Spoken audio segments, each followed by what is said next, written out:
Shalom, Israel. This is Bishop Nathaniel. I want you to know that you can view all our Sabbath classes live on IUIC TV. That's right, I said on IUIC TV.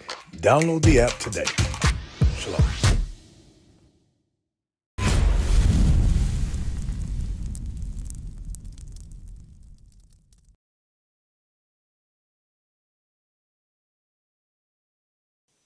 Hey, shalom there, Israel. Most High in Christ bless you. My name is Officer Nahum. We're here with IUIC Raleigh in the classroom.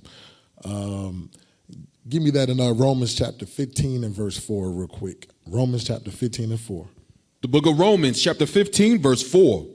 For whatsoever things were written aforetime were written for our learning, that we, through patience and comfort of the scriptures, might have hope. Right, so what we're reading here, we're going to read the scriptures here. The scriptures talk about things we're going to go through, trials, tribulations, things in life. So they said whatsoever things were written aforetime, meaning the Bible was written a long time ago, right? But it got prophecies in here. This is how we're going to get our hope, where we're going to seek patience of the Most High, okay? So give me that in John chapter 8 and verse 32 real quick. John chapter 8 and verse 32. The book of John chapter 8 and verse 32. And ye shall know the truth, and the truth shall make you free. So that's what's going to make us free. Black man, Hispanic man, and Native American man is God's truth. His truth is what's going to make us free, okay? So now we got to find out, what is God's truth? What is the Lord's truth here? Give me that in Psalms chapter 119 and verse 142. The book of Psalms chapter 119, verse 142. Thy righteousness is an everlasting righteousness. And thy law. And thy what? And thy law is the truth. So that's what God's truth is, his laws, okay? So a lot of people try to say the law, statutes, and commandments are done away with. They're wrong. They don't know the Bible. So jump to verse 151 in Psalms 119. Psalms 119, verse 151. Thou art near, O Lord, and all thy commandments are true. Hear that? God's, his laws, his statutes, and his commandments, that's what the truth is. So that's what, if we apply that to our life today, that's what's going to make us free, okay? If you're not doing that, hey, we'll be in this low state, us living in the ghetto slums and the projects, okay? So with that right there, I'm going to give you today's topic. The topic of the class is, or let me say the title, not the topic, but the title of the class is, Now I'm Israel.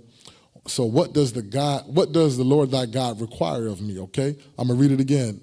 Now I know I'm Israel, so what does God require of me, okay? Because right now, a lot of our folks, they think they know who they are. They're like, okay, hey, yeah, I know I'm Israel. I know we were the people that was, Israel was taken on slave ships and brought over on this side of the earth and transported all through the four corners of the earth. It had some slaves that were Native Americans, so-called Hispanics that were taken to Spain, to Europe, England, all them different places, some parts of Africa, the Caribbean as well. So we was cursed as a people. Just to prove that real quick, give me Deuteronomy chapter 28 and verse 64, just to show, just to back up what I'm saying here real quick. So Deuteronomy chapter 28 and verse 64. The book of Deuteronomy chapter 28 verse 64. And the Lord shall scatter thee among all people, from one end of the earth even unto the other. And there thou shalt serve other gods, which neither thou nor thy fathers have known, even wood and stone. Hear that? So we're going to be scattered to all four corners of the earth amongst all the other nations. So wherever we scattered at, we're going to serve other gods. The main two religions that you hear about on the earth is Christianity. That's the wood that is talking about that cross, and the stone. The stone is going into Islam, okay? Like the Muslim religion.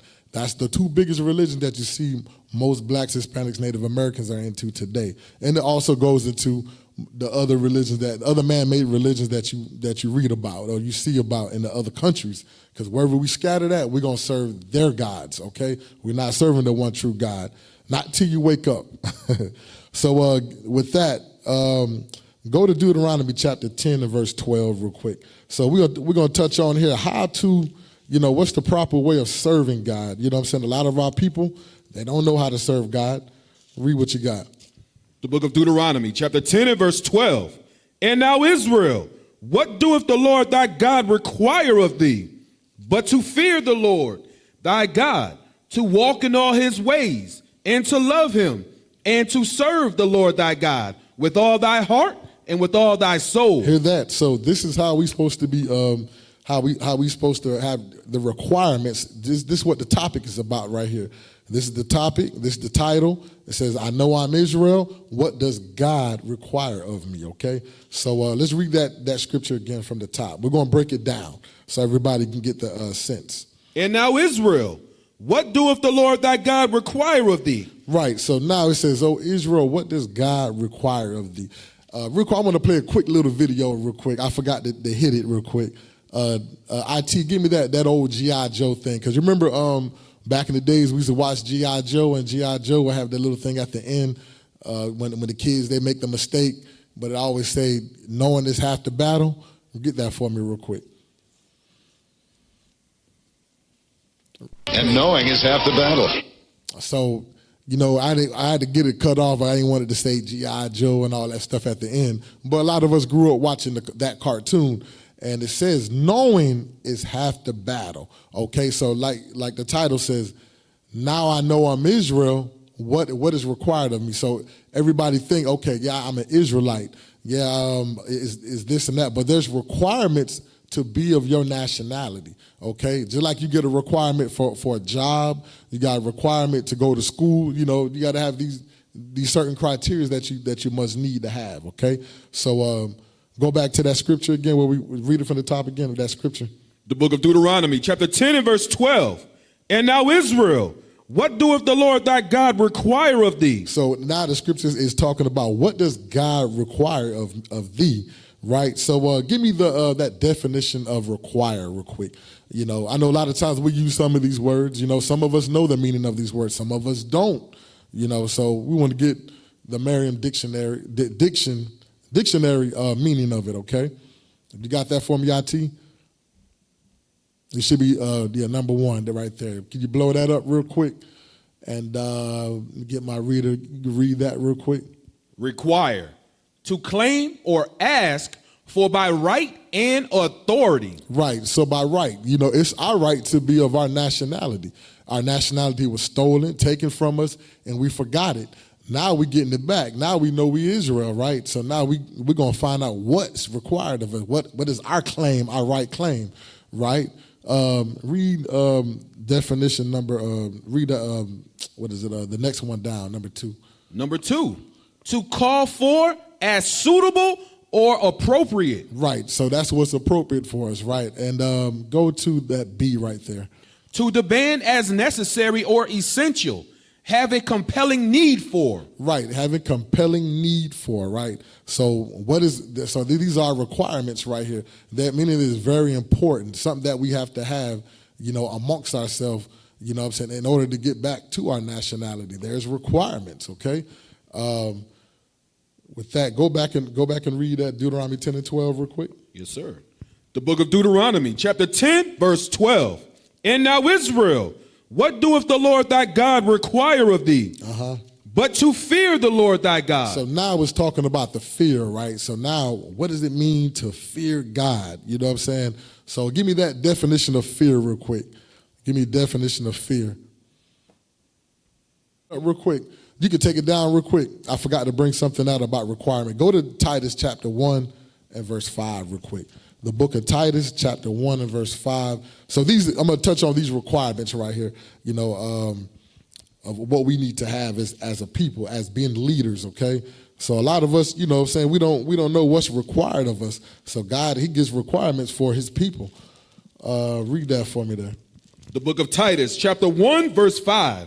For this cause left I thee in Crete, that thou shouldest set in order the things that are wanting, and ordain elders in every city as I had appointed thee. Right, so this is going into our forefather Paul. He was setting order and structure here, amongst, where we had different churches that were scattered about, and like in Asia Minor and, out there in Turkey, all the different places where we had all those churches and stuff at. We had like in Greece and Rome and all that.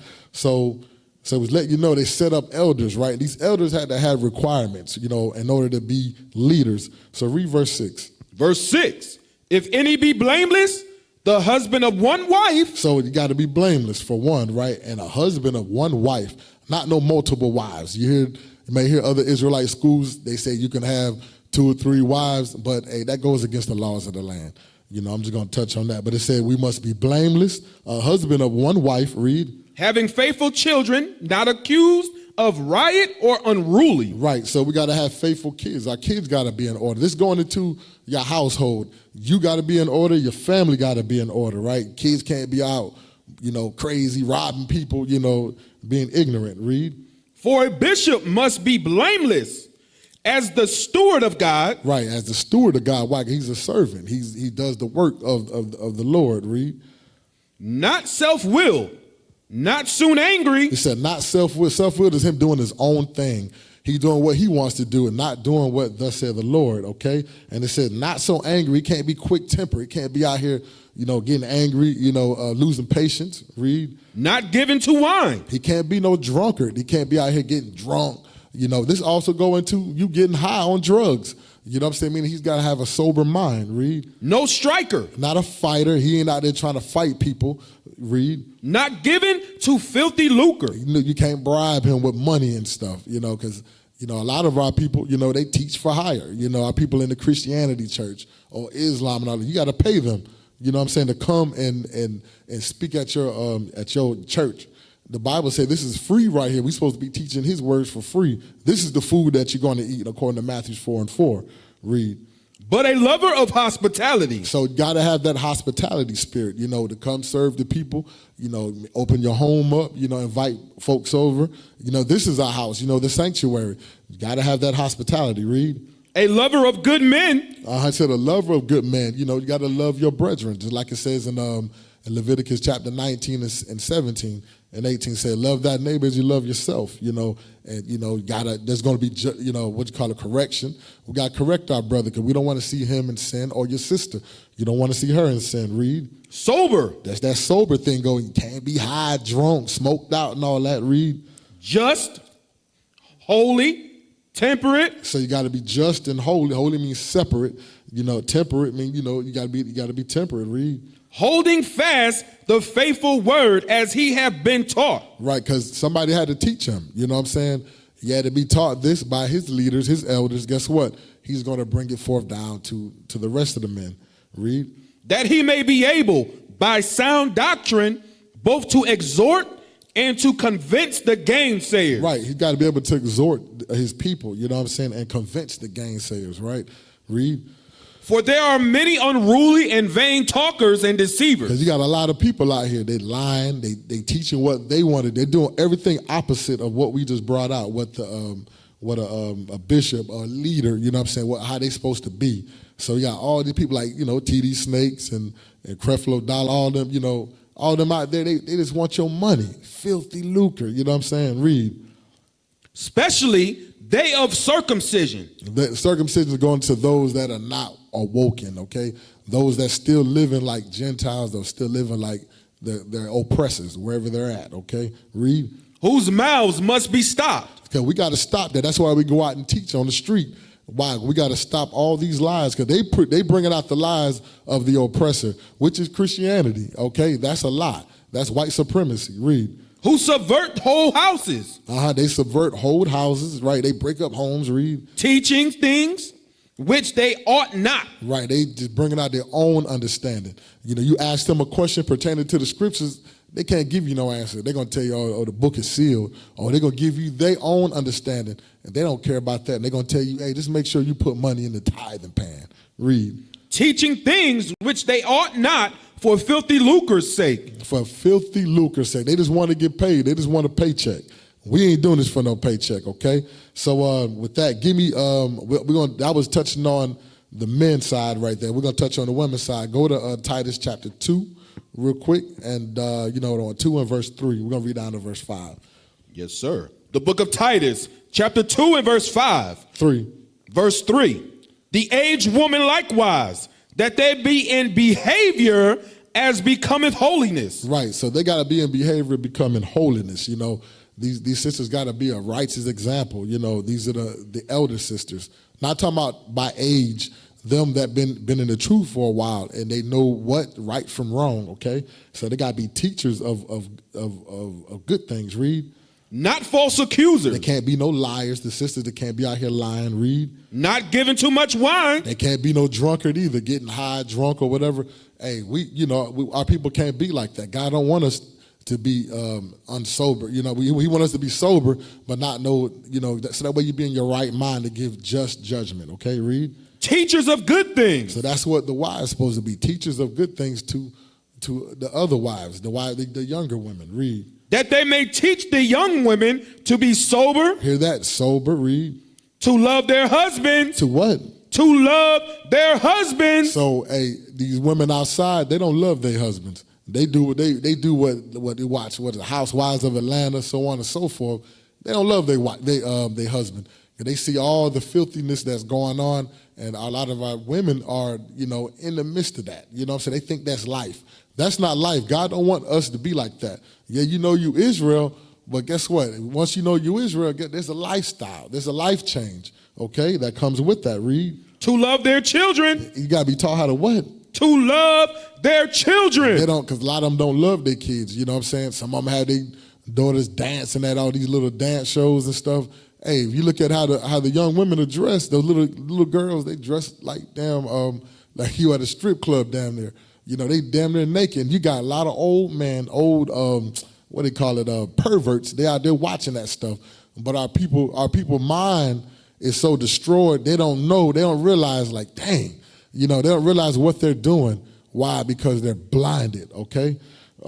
Is there more? Yes, sir. Read. To be discreet. They got to learn how to be discreet. You know what I'm saying? Not all over the place, loud. Read. Chaste. Keepers at home. Keepers at home. You know what I'm saying? They're at home taking care of the household while the husband, he's at work, or even if they both work, she minding her business at the crib. She's not out there, all in the streets, all out there in everybody's business, run off at the mouth. Read. Good. Obedient to their own husband. Hear that? They said good and obedient, meaning they obey their own husband, not the husband obeying her. You know what I'm saying? And this going into, we're not saying if you got a messed up husband, don't sit there and think that if your husband, he's abusing you, you better call the police. You know what I'm saying? We're not saying to sit there and to endure that or take that. Hey, you should know what to do. Hey, call the police, man. Hey, get his tail locked up. He shouldn't be beating on you. Read. That the word of God be not blasphemed. Right, so that the word of the Most High is not blasphemy. You don't want to be in the midst of blasphemy. There's no forgiveness of that, okay? So let's go back to that Deuteronomy 10 and 12 real quick. Get that for me. Deuteronomy chapter 10 and 12. So that we just touched on some requirements right there. That's what the requirements are of you being a leader as a man, and the women in the kind of in the leadership role as far as dealing with the younger women, okay? Read what you got. The book of Deuteronomy, chapter 10 and verse 12. And now Israel, what doeth the Lord thy God require of thee? But to fear the Lord thy God. So now we're going to deal with this fear. You can pull that definition back up about fear. So we're going to see what the fear is real quick. Because like I said, a lot of our people don't know. They say they fear God, but they don't. They really don't. Blow that up. Can you read that? Yes, sir. Yeah, read what you got there. Fear. An unpleasant, often strong emotion caused by anticipation of awareness of danger. Right, hear that said, an unpleasant, often strong emotion. Emotion is your feeling caused by anticipation or awareness of danger. So you got danger around, guess what? That's going to make you fear. You know what I'm saying? So go to that number. Is that number 3? Scroll up real quick. Scroll up real quick. Yeah, so that profound, that one, that definition. Yes, sir. Profound reverence and awe, especially toward God. Hear that? Especially toward the Most High God. Okay, you can take that down there. Give me Psalms 119 and 120 real quick. So we're going to give you some examples here in the scriptures here that talk about the fear. What is the fear of the Lord thy God? You know what I'm saying? What did our forefather fear of? You know what I'm saying? Read what you got. The book of Psalms, chapter 119 and 120. My flesh trembleth for fear of thee. Hear that? This is King David. He said, my flesh trembleth. I mean, he's shaking, he's scared in his pants. You know what I'm saying? He said, hey, my flesh trembleth. I'm scared of you, Most High. He said, I'm afraid of you. Read. And I am afraid of thy judgment. He said, I'm afraid of the judgments that the Most High can put on you. You know what I'm saying? There's a lot of stuff that the Most High can do to you. He can jack you up. He can kill your kids. He can kill you. He can make things, put you in a low state. Remember, he says, and we read about it in 1 Samuel in chapter 2, where he says, hey, I bring up and I bring down very low. Hey, you don't want to be put in those bad circumstances. Those things that man fear, that we fear, okay? So with that, I want you to go to Matthews real quick. Go to Matthew chapter 10 and verse 28. So we're going to show you some more stuff what you're supposed to be fearing. Okay, this is what the main fear of the Lord is. Read. The book of Matthew chapter 10 and verse 28. And fear not them which kill the body. Hear that. Don't fear man. Them is man that is talking about. Man can kill you. Yeah, he can kill you and you may die or whatever. He said, but it's telling you, Christ telling you, don't fear them that can kill the body, because that's just man. Okay, read. But are not able to kill the soul. They can't kill the real you. The real you is your soul, the spirit that's inside of you that the Most High put in you. Okay, read. But rather fear him which is able to destroy both soul and body in hell. Hear that? Rather kill the Most High God, because he can destroy your body and your soul, the real you, in hell. You know what I'm saying? That's going into that second death that you read about in Revelation chapter 20. Okay, that's that lake of fire. That's you getting tossed in there and you getting tormented and burning forever. You know what I'm saying? Because your soul don't die. That's something that, Christianity ain't gonna tell you, that your soul do not die. Okay, whether your soul, if you come back and you inherit the kingdom of heaven here on earth, or you're going to be in the cast in that lake of fire in another realm, and your soul being tormented, okay? So you don't want that to happen. That's what that's touching on right there, okay? So go back to Deuteronomy 10 and 12. We're going to be, I know y'all probably like, man, he reading that thing. He reading that scripture over and over. But guess what? Hey, we got to touch on that thing there. You know what I'm saying, soldier? We got to touch on that. Yes, sir. Because we want to make sure y'all understand what is required of you, okay? Read what you got.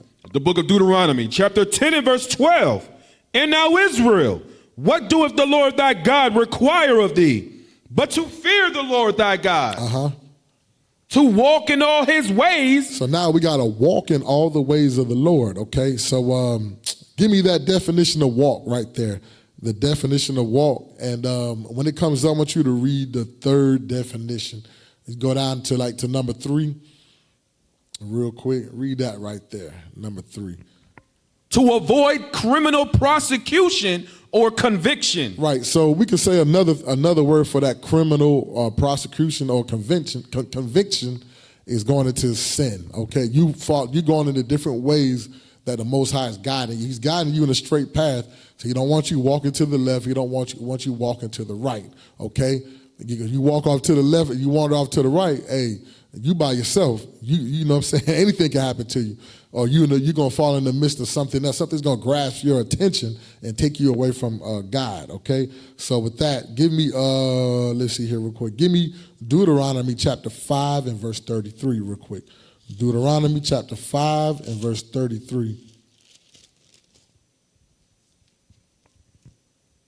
The book of Deuteronomy, chapter 5 and verse 33. Ye shall walk in all the ways which the Lord your God hath commanded you. Hear that? We got to walk in all the ways, meaning keeping the commandments, okay? That which the Most High God given to us by Moses, read. That ye may live. That this is the only way you're going to get life, how you going to live, read. And that it may be well with you. This is what's going to make you well, read. And that ye may prolong your days in the land which ye shall possess. Hear that? That's how you get long life, you know what I'm saying, in your land, you know what I'm saying? That way the Most High ain't got to kick us out of the land. We were kicked out of the land because we were being disobedient, you know what I'm saying? We didn't do what he told us to do. Guess what? Hey, he said, get out of my land. Just like your father or your mom said, you don't listen to me, you can get the hell out. They kick you out. They take the keys from you. Guess what? Now you got to earn your way back. So this is the same situation with us. We got to earn. Once you know what your requirements are, once you start applying that, this is how you earn your way back in, okay? All right. Give me, I want you to, we still on that same topic there. Go to Psalms chapter 119 and verse 105. So this is another way of walking in God's commandments. Psalms 119 and verse 105. Let me know when you got it there, soldier. Got it, sir. Read it. The book of Psalms, chapter 119, verse 105. Thy word is a lamp unto my feet. Hear that? He said, your words is a lamp unto my feet. I want you to think about when you see, remember the old Billie Jean video with Michael Jackson? Remember he was walking and the cement was lighting up. You know what I'm saying? He said, no commandments is like that. You know what I'm saying? You walking on them lights. Read that verse again. Thy word is a lamp unto my feet and a light unto my path. And a light unto my path, right? So that light, the reason why I'm saying that light, because the whole earth is in darkness. Darkness is another word for sin, okay? Everything's in the midst of sin, so that light is God's words, okay? That light is life, okay? All right, so with that, go to Ephesians chapter 2 and verse 10. So here's another example right here that about walking in God's ways, okay? And all this stuff resort back to keeping the commandments. It's a different way, it's just different hip talk, you know what I'm saying, how the Most High talk. That's how we know that this is our God, because we speak in hip talk. Everything we do is him. I don't care if you speak Spanish, Creole, French, wherever you even scattered at on all four corners of the earth, Portuguese or whatever, Portugal, what is it, Portuguese? Yeah, you speak that language, hey, guess what? It's all hip talk, okay? Meaning chop it up, broken up. Hey, we're gonna flip it our own way, okay? Read what you got. The book of Ephesians, chapter 2 and verse 10. For we are his workmanship, created in Christ Jesus unto good works, which God hath before ordained that we should walk in them. Hear that? This is what you got to walk in. You got to walk in those ways and keeping those commandments. Back to Deuteronomy 10 and 12 real quick. Back to Deuteronomy 10 and 12. We're getting all back. We're just trying to get all the meat off the bone, just like how Bishop Yawashop said. You know, we're going to give y'all the biscuit. You can put some molasses on the biscuit, slurp it all on up. For those from the country, you know, so you know what that is. Yeah, you had buttermilk biscuits and you had old molasses. You slurped it up with. Read what you got. The book of Deuteronomy, chapter 10 and verse 12. And now Israel, what doeth the Lord thy God require of thee, but to fear the Lord thy God, to walk in all his ways, and to love him. And to what? And to love him. So now we got to find out what love is. Let's get the definition of love real quick. Definition of love, and give me the fourth meaning that you see, number 4, when you scroll down. We're going to read that, you know, because right now, if I ask you, hey, can you go up and give God a hug? Can you give God a kiss? You know, because this is what we taught what love is affection. Right, but listen, we're going to read this right here. Read definition number 4. Yes, sir. Love, unselfish, loyal, and benevolent. Right, so jump down to that verse 1 right there. I mean, not verse 1, I mean, you know what I mean. I'm thinking about the Bible, but yeah, that one right there. The fatherly concern of God for humankind. Right, the commonly concern of God, you know, I would say the fatherly concern of God for humankind, right? So God loves us, right? You know, but go to that one about B right there. That's what I want, B. A person's adoration for God. Right. So say a person's adoration of God. So that's what this love is. So we're going to get the biblical definition here to go along with it. So you know what I want, you know, about love. Give me that. Give me John 14:15 real quick. So we're going to get that. So we'll see what Christ said. This is what Jesus the Christ said. You know, when you come serve him, or if you believe in him, okay? You got that for me? Yes, sir. Read what you got. The book of John, chapter 14, verse 15. If ye love me, keep my commandments. Hear that. That's what Christ said. If you love me, he said, keep my commandments. That's what he said. That's how he know you love him. Just like your parents, right? You tell if you love your parents, you're going to respect them. You're going to do what they tell you to do. You're not going to go to the left. You ain't going to go to the right. You know, you may make a mistake, but once you learn from your mistake, guess what? You're going to keep that. You're going to keep doing what you're supposed to do to show that love and that care that you have for your parents, that respect.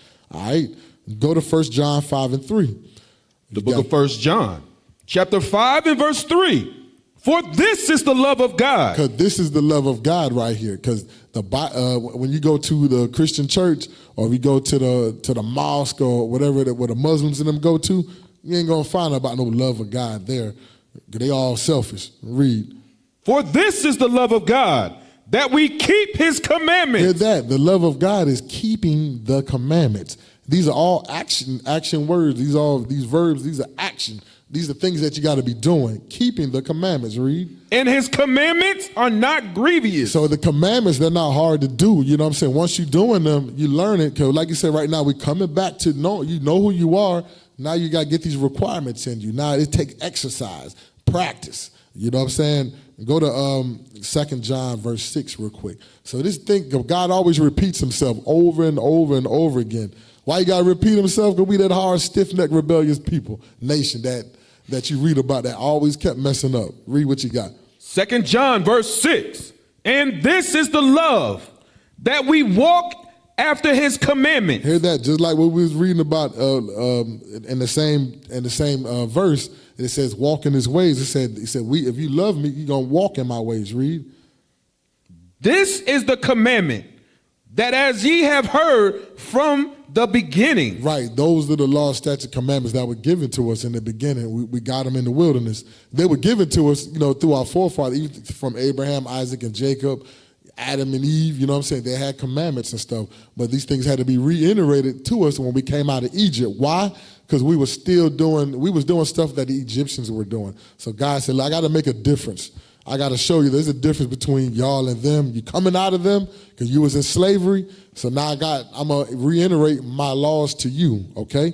And this is what you got to do. Just like when you may have somebody come visit you and come stay at your house. In order for them to come to your house, they got to respect your house, okay? And you coming to respect my home, I need you to do this, I need you to do that. Just the same as you go to their crib. Or if you go get hired at a job, at a workplace, you got to follow by the code of conduct or rules and regulations, okay? Same thing follows and apply. Back to Deuteronomy 10 and you know what I want, Deuteronomy 10 and 12. Yes, sir. The book of Deuteronomy, chapter 10 and verse 12. And now Israel, what doeth the Lord thy God require of thee, but to fear the Lord thy God, to walk in all his ways, and to love him, and to serve the Lord thy God with all thy heart and with all thy soul. Hear that? We got to serve God, okay? Say us serving him with all thy heart and with all thy soul. Read verse 13. Verse 13, to keep the commandments of the Lord and his statutes, which I command thee this day for thy good. For your own good, okay? So we got to serve him real quick. So I'm gonna touch on that serve real quick. Let me see here what I want here. Give me the definition of serve real quick. And we're going to get to the fifth meaning of it, number 5. If you scroll down. This is what it's going into. Real quick. You got that right there, the top one where it says 5. Yes, sir. Serve, to help persons to food, right, such as to wait at a table, to set out portions of food or drink. Let me see real quick. Scroll down real quick. It might have been in the verse. Scroll down. Let me see here real quick. Go down. Go all the way down real quick to the number 1. All right. So let's. You can just read all those different meanings right there. Read that right there too. Verse 1. To be a servant to. All right. To be a servant, right? So we a servant, we God's servant, and we got to serve our people, right? Read the next one.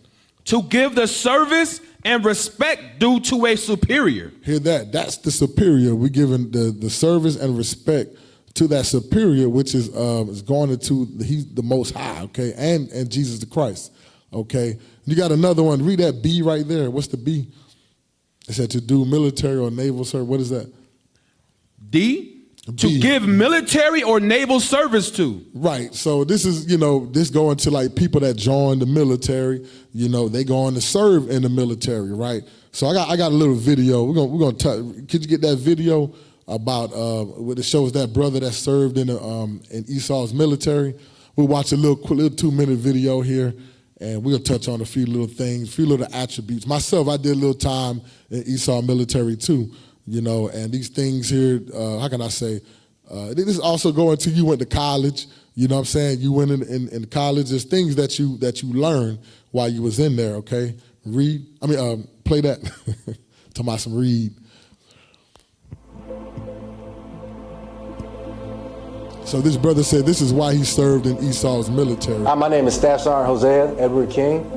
I am currently a 31 Bravo military police officer. I work over at the Henry Carroll Non-Commissioned Officer Academy at the Basic Leader course, where I serve as a small group leader. This is why I choose to serve. So when I was 19 years old, I chose to enlist into the Army. I always wanted to be a police officer. At the age of 19, you're not able to be a police officer, carry small arms, so I was provided the opportunity to be a military police officer for the Army. Outside of that, obviously it's an honor to serve the country.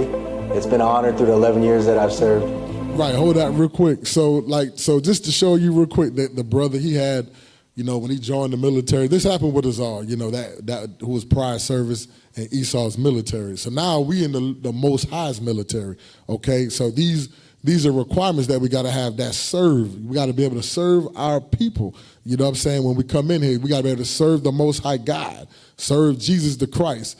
You know, we got to take care of our people. So we got to have that same mindset that some of us might have had when we was in the military.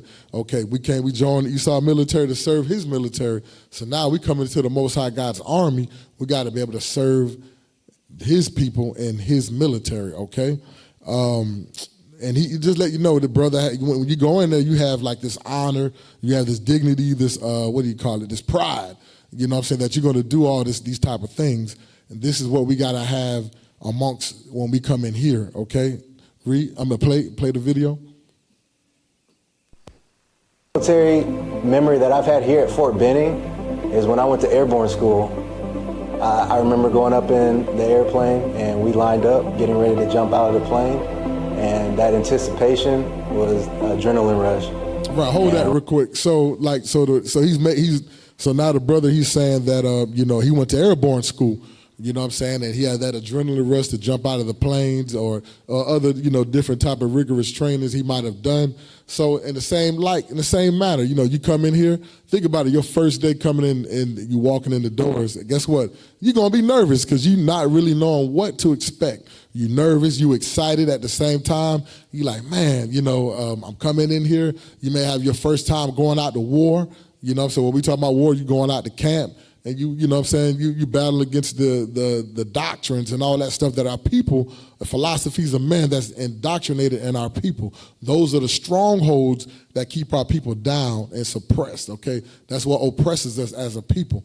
And the main person that's oppressing us is your oppressor, you know, Esau or the Arab, the Chinese man, so on and so forth. All of them is oppressing us and to keep us down. That's why you got liquor stores, you got smoke shops, all these fried chicken spots, all this stuff to keep us unhealthy, okay? So we got to teach our people what to eat, what not to eat. There's all type of different laws, statutes, and commandments that's got to come out and show our people the righteous way, okay?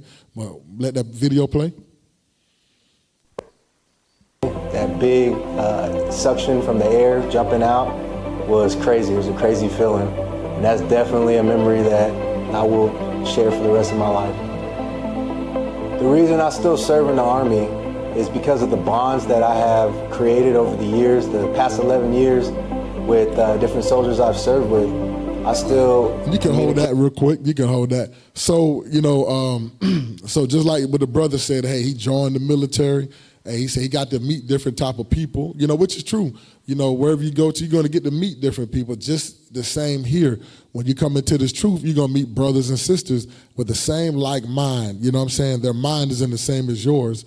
So we all in here together, you know what I'm saying, working for one common goal, you know what I'm saying, to get the kingdom, wanting to wake up our people, you know what I'm saying, to build our nation back. That's what we're doing. We're here to build our nation back because right now our nation has failed. You know what I'm saying? We call ourselves derogatory names that was given to us by our oppressors, whether we black, Hispanic, and Native American, you know, all those, or the diaspora that was scattered about through, you know, the rest of the four corners of the earth. Hey, we're the Israelites. We make up the 12 tribes of Israel. That's us, okay? So now we're coming back to this. Now we're coming back to that That's what the other nations, the United Nations, they don't want us to know that. If you find out who you are and what you need to be doing, hey, that's going to be the end of their kingdom, okay? Then you'll see Christ come. Because Christianity, Islam, all that stuff been taught all across the whole globe of the earth, even taught over there in space up in the space shuttle, what we call it, the space station. So, hey, I'm just throwing that out as a joke, that part there, but it's real. I'm pretty sure they got some kind of service or something like that going on up there, some religious thing. But, hey, when you come here, you know what I'm saying, you're going to meet all type of people and you're going to make new bonds with friends and family, okay? This is what is going into your family, okay? With that, go back to, I want you to read Deuteronomy 10 and verse 13. The book of Deuteronomy, chapter 10. And verse 13. And verse 13. To keep the commandments of the Lord and his statutes, which I command thee this day for thy good. For your good, right? It's for your own good. So now we got to let's find out what's good real quick. Give me Romans 7 and 12 real quick. So Romans chapter 7 and 12 touches on what is good. You know what I'm saying? A lot of our people, we always ask them, hey, brother, you want to take a flyer? Hey, sister, no, I'm good. You ain't good. Your people destroyed. You paying taxes in a land that's you know, actually supposed to be your land, but you got to pay taxes on this land. You got to pay taxes on everything. You know, if you don't pay taxes, guess what? You may think you own your house. You may think you own your car. Stop paying the taxes on it and watch what happens. They get confiscated. You know what I'm saying? So you really don't own nothing. If you really owned it, you won't be paying no taxes on it. Okay? You got that for me? Yes, sir. The book of Romans, chapter 7 and verse 12. Wherefore the law is holy, and the commandment holy, and just and good. So that's what's good, is the laws, statutes, and commandments, okay? That's what's good. Also, go to Matthew chapter 19 and verse 16. We're going to read 16 through 17. So we'll show you what else is good here, okay? You got that for me? Yes, sir. The book of Matthew, chapter 19 and verse 16. And behold, one came and said unto him, Good master, what good thing shall I do that I may have eternal life? So this is a brother come. He said, this is what all of us need to be asking, hey, how can I get eternal life? How can I get the kingdom of heaven? You remember he came to Christ. And he said, hey, he came to humble. He said, hey, good master. That's what he came, how he approached Christ. And see what Christ told him. Read. And he said unto him, Why callest thou me good? Christ said, why you calling me good? We know Christ never sinned. He didn't sin at all. He walked righteous. He kept the commandments, so on and so forth. You know what I'm saying? So there wasn't no evil or none of that in him. He was good, but Christ gave all reverence to the Father. Read. There is none good but one, that is God. But if thou wilt enter into life, keep the commandments. Hear that? You want the kingdom of heaven? Keep the commandments. That's what you got to do, okay? With that right there, jump down. I want you to go to what I want here. So now the next thing here I'm going to touch on is going into congregate, okay? Because a lot of our people, I'm going to give me Zephaniah 2:1 real quick. Because, once we know who we are, okay, you Israel, guess what? A lot of our people, they want to stay home. You know what I'm saying? They want to, hey, I'm going to watch this from the house. And this happened to all of us. We started watching from the house because you're going to learn online at first, okay? Once you get to that point, guess what? This is a big commandment. This is something that we got to do. We got to come together. You can't learn by yourself, okay? You can't be an individualite, okay? That's what we call people that stay home by themselves. They say, I'm studying at home, and they be bugged out. They're called individualites. Okay, so read that for me. The book of Zephaniah, chapter 2 and verse 1. Gather yourselves together, yea, gather together, O nation not desired. Hear that? It said, this is the commandment. It said, gather yourselves together, yea, meaning come together. He said, gather together, O nation not desired. We that nation, we ain't got nobody to represent us in the United Nations that look like me and you. There ain't no black and no Hispanic or Native American people to represent us. They got somebody that look Caucasian to represent us there. You know what I'm saying? Or if they have somebody with the same complexion, hey, that person there, he's indoctrinated. He's along with the oppressor. Okay, so now, you know what I'm saying, we got to figure out how we're going to get our nation together, how we're going to work together, okay? So meaning, you know, we got to congregate, come together. So with that, give me Leviticus chapter 23 and verse 1. So now you got the weekly Sabbaths that come up. There's other high holy days that come up throughout the year. These are holy gathering, holy convocations that we got to come together. You got that for me? Yes, sir. The book of Leviticus, chapter 20, the book of Leviticus, chapter 23 and verse 1. Mm-hmm. And the Lord spake unto Moses, saying, speak unto the children of Israel, and say unto them, concerning the feasts of the Lord. Right, concerning the feast of the Lord. The feast these are considered Sabbath days, okay? These are high holy days, read. Which ye shall proclaim to be holy convocations. Holy convocations. So you got to ask yourself, okay, now you know you Israel. Okay, now one of the requirements is to congregate. So if you're not congregating, guess what? You in the midst of sin. Read that again. Speak unto the children of Israel, and say unto them, concerning the feasts of the Lord, which ye shall proclaim to be holy convocations. Mm-hmm. Even these are my feasts. Hear that? Even these are my feasts. So when you get a chance, you read that whole chapter 23, and to show you we're supposed to come together on these feast days. These are the days of gladness, okay? You know, think about it. You at work, you working hard, 9 to 5 or whatever it is. I don't care if you got your own job, your own business, you still stressed out. You still got to pay taxes. You still got to pay bills. You know what I'm saying? You still got a mortgage. You got a car note. Your kids, you got to pay for them in college. All type of stuff.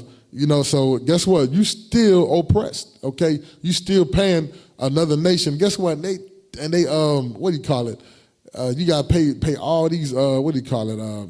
Not the principal, but you got the, I forgot what you call it. You know what it's called there, Soldier? You got the insurance. Okay, you got the insurance that you got to pay that come along with it. You got the they charge, you know, they double APR rating. The APR rating, right? That's what your interest rate. That's it. Your interest rate. That's what I want right there. And they charge you maybe triple or quadruple of what you're supposed to be paying. That's a ripoff. That's getting over, man. That's usury. I mean, I forgot what the word. I want to say usury. They taking over all. They taking advantage of us. You know what I'm saying? So I don't care if you rich, you Michael Jordan or whatever. Guess what? It's just a few rich people, but you can never be above your nation. You still classify whatever your nation is, so they still look down on you. Okay, get that. Go to where we were at real quick. Leviticus 23. So go to Hebrews chapter 10 and verse 24. Hebrews chapter 10 and verse 24. So this goes more into, you know, us congregating and coming together, okay? Hebrews chapter 10 and verse 24. The book of Hebrews, chapter 10 and verse 24. And let us consider one another. Hear that the Bible say, let's consider one another. How can we consider each other if we don't come amongst each other? Meaning, there's got to be somebody there, you know, that you got to be dealing with. You got to be dealing with other people in order to consider one another. Read. To provoke unto love. That's our job, is to provoke unto love. Remember, love is keeping the commandments. I'm telling the brother, hey, you got to do this. Or he's telling me to keep me in order, so I got to do this, okay? So we both can get the kingdom. Read. And to good works. And to good works. Those works are you know what I'm saying, when you come into the body, there's different offices, there's different jobs. You know, everybody have talents, you know what I'm saying, and gifts. You read about that in Romans 12 or 1 Corinthians 12. You know, that touches on that stuff. Hey, if you got talents and gifts and you holding on to that, guess what? Hey, Most High gonna jack you up for that. When he come back and say, hey, you had all this talent, and you could have been help your people, but you rather just hold on to that thing and stay cooped up in the house. Nah, Read that again. Book of Hebrews, chapter 10 and verse 24. And let us consider one another, to provoke unto love and to good works. And to good works, right? Read. Not forsaking the assembling of ourselves together. Hear that? It said we not supposed to forsake the assembly, the coming together of us. This is also going into outside of the Sabbaths. You know what I'm saying? There could be a gathering, we could have a cookout, we could have a family day, so on and so forth. You know, hey, if you're able to come to that thing, you come on out there. You know what I'm saying? Don't stay home. Don't sit there. You at home. That's when Satan gonna get you, when you all alone. You know what I'm saying? When you're amongst your brothers and them, you're going to have a good time, a gladness, a time of remembrance, okay? Read. As the manner of some is. That's what we're going into, the manner of some of those who know they're Israel but want to be individualites, okay? Read. But exhorting one another. So how can we exhort one another? We never around each other. You know what I'm saying? We're supposed to uplift one another. Why? Because we're going to go through situations in life, trials and tribulations. We'll touch on that too. Read. And so much the more, as ye see the day approaching. Right, and so much more as you see the day approaching. Because each day comes a day closer to that when Christ's going to return, okay? So that's what we're trying to do. Give me Judges 5 and 11 real quick. It wasn't in my notes. I thought about it earlier here when I was reading out something here. But we want Judges chapter 5 and verse 11. So this is what we're supposed to be doing right here. We're going to be practicing. Read. The book of Judges, chapter 5 and verse 11. They that are delivered from the noise of archers. Right, said they meaning it's a group of people. It's a nation of people. That word is they. That means it's plural, okay? So it's not talking about one person. It says they that are delivered from the noise of archer. You got to remember, an archer is somebody that shoot a bow and arrow, right? You know, but these arrows make noise. An arrow, you can't hear it when it takes off. You don't hear no arrow. So what is it talking about? What looks like an arrow? It's talking about an ICBM missile, okay? The nuclear warheads. Read. In the places of drawing water. The places of drawing water is when you are a slave or a servant, and you got somebody over you, your slave master, your oppressor, and you serving him. We working for their companies, okay? Yeah, you may have a good job, you may, but you still working under somebody. You know what I'm saying? At the end of the day, read. There shall they rehearse the righteous acts of the Lord. Right there, wherever you were scattered at, what we read in Deuteronomy chapter 28, verse 64, that's where you're going to practice. Rehearse means to practice. Practice make perfect. Y'all have heard that before, right? Why you think in sports, they practice or have rehearsals for a dance or some sort of show. They got to rehearse to get it right. Practice make perfect. So that's what it's saying. Here in the land of your captivity, this is where you're going to rehearse the righteous acts of the Lord. Keeping the commandments is here. This is where your works is going to be counted as. If you ain't doing nothing, guess what? Prepare to burn. You know what I'm saying? That's his bottom line. You ain't going to get the kingdom. All right? Let me see here. Go to, we're going to get back on topic here. Where we leave off at here. Okay. I want you to, also, here's the other thing too. I want you to read Matthew chapter 10, and we're going to start at verse 34. So just to show y'all, hey, when Christ came here, you know what I'm saying? Christ didn't come to send peace here on earth, okay? He didn't come to send peace when he was here. Why? Because what Christ was teaching at the time, hey, he was teaching, so we don't have to sacrifice. You know what I'm saying? Well, I think when he died, he was the ultimate sacrifice. But the scribes and the Pharisees were teaching Moses' law of sacrifice. Though that law was done away with, talking about the sacrificial law. That's the only law that's done away with. Everything else you still got to keep. But everything that's associated with the sacrificial law, those laws are done away with, okay? Like tithes. Tithes go into burnt offerings and stuff like that, okay? Read what you got. The book of Matthew, chapter 10 and verse 34. Think not that I came to send peace on earth. So he said, think not that I come to send peace on earth. Okay, just because I'm coming here, everybody think that everything is going to be lovey-dovey, or like when Christ come, he going to, him and Joe Biden, or him and, what's his name? What's the other president they had? Donald Trump, or whomever. They're going to be sitting side by side in the White House or ruling. No, heck no. Read.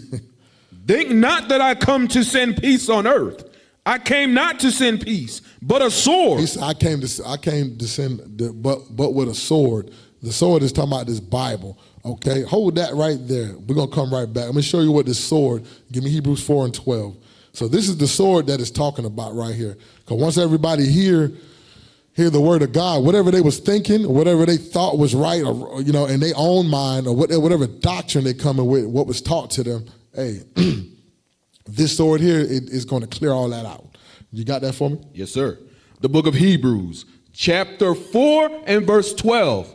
For the word of God is quick and powerful. Hear that? The word of God is this Bible is quick and is powerful. You're not very powerful. Read. And sharper than any two-edged sword. Hear that? This is sharper than any two-edged sword. Okay, how the swords are sharp on both ends.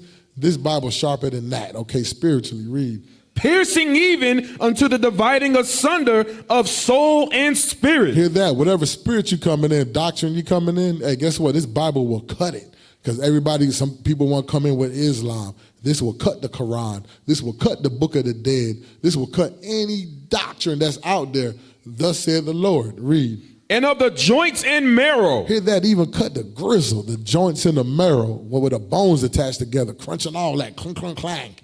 Read. And is a discerner of the thoughts and intents of the heart. Hear that? So whatever you thought you was thinking or whatever you thought was right, this Bible gonna correct you and show you the right way. Okay. So go back to Matthew's 10 and 34. So now you know what that sword is talking about. Read. The book of Matthew, chapter 10 and verse 34. Think not that I come to send peace on earth. I came not to send peace, but a sword. For I am come to set a man at variance against his father. Hear that? Against the father. So, some of us, we're going to have disagreements with our parents, with our fathers. Okay? Why? Because your father may be in Christianity. He may be in Islam. And you come into this truth, guess what? Hey, it's going to be division. Read. And the daughter against her mother. Hear that? The daughter against her mom. Same thing with you sisters. You and your mom is not going to come to an agreement. Why? Because you believing in the real word of Christ. You're not believing in that white man doctrine. Read. And the daughter-in-law against her mother-in-law. Hear that? So even your wife and your mom, they're going to be beefing. Read. And a man's foes shall be they of his own household. Right. So these where the battle's going to start at. It's going to start with yourself. Really start with yourself. Then it start at home. Because why? Because there's going to be different things y'all not going to be in agreement on. Why? And you got to find somebody's right and somebody's wrong. You know what I'm saying? But when it comes to the Bible, like I said, Hebrews 4 and 12, that Bible is quicker than any two-edged sword, sharper than that. It's quick and it's powerful, and it's a discerner of the thoughts of the heart. Your heart is your mind, according to Mark 7 and 21. Read. He that loveth father or mother more than me is not worthy of me. Hear that? Hear what Christ said. If you love your father or your mother, you let them pull you out of this truth. Hey, guess what? You're not worthy of me. Okay? You're not going to get the kingdom. Read. And he that loveth son or daughter more than me is not worthy of me. There's going to come a time our children they be like, hey, you know what? I don't want to do this, Dad. You know what I'm saying? I think this way here is better. The grass is greener on the other side. So, hey, you know what that's going into? Hey, that's going to be that division. You know what I'm saying? Everybody going to kind of part and go their own separate ways. You got to be prepared for that. That's part of trials and tribulations that we're going to talk about here in a little bit. Read on. He that findeth his life shall lose it. Hear that? You that found your life. That when you find this right here, when you come into this truth, that old life of yours, you're going to lose that. Everybody, because you're going to end up changing your name. You know what I'm saying? They're going to call you by your Hebrew name. You don't want nobody calling you by your slave master name, which is your last name, your surname. Read. And he that loses his life for my sake shall find it. Hear that? If you lose your life for my sake, you're going to find it, okay? Because I'm going to make sure I'm going to reward you double or triple or whatever. Don't worry about that. The main goal is get the kingdom of heaven, okay? And it go deeper than that. So here's some proof right here. I want you to go to Joshua chapter 24 and verse 15. This is our forefather Joshua right here. This is what he brought out right here. Read what you got there when you get it there. Joshua 24 and verse 15. The book of Joshua, chapter 24 and verse 15. And if it seem evil unto you to serve the Lord. So this is the conversation you may have with your family. Hey, say, and if it seem evil unto you to serve the Most High God, because when you start bringing these commandments out, hey, that thing start hurting people. Brothers start jumping around like he got ants in his pants. You know what I'm saying? Can't be still. That thing bubbling up like on the Ghostbusters. Remember the ooze? When they started arguing in there and the bubbles, the slime started bubbling up. That's that spirit, that evil spirit want to get out of them. They start jumping and bucking. That's the real exorcist right there, what they talking about. Read on. Choose you this day whom ye will serve. Hear that? Choose you this day who you gonna serve. Read. Whether the gods which your fathers served that were on the other side of the flood, or the gods of the Amorites, in whose land ye dwell. But as for me and my house, we will serve the Lord. Here, that's what Joshua said. For me and my house, we're going to serve the Lord. So you want to serve those gods on the other side of the flood? It's talking about the Red Sea, when the Most High part of that, those gods of Egypt. Then you had the gods of the Amorites in the lands that where they are right now, in the land of Canaan. You know what I'm saying? He said, if you want to serve them gods, it's your choice. That's going to be death for you. You got to remember, life or death, you got to choose. Okay? But he said, we're going to serve the Most High God. All right? So here's another example of that. Go to Genesis chapter 12 and verse 1. When you get that for me, let me know when you get that. This is Genesis chapter 12 and verse 1. This is going into our forefather Abraham. So this is what the Most High God had done, had did with Abraham back in the days. You know, because Abraham, he was there, you know. The Most High was like, hey, look, I got something set in store for you. But there were some things that had to take place dealing with his family. Read. The book of Genesis, chapter 12 and verse 1.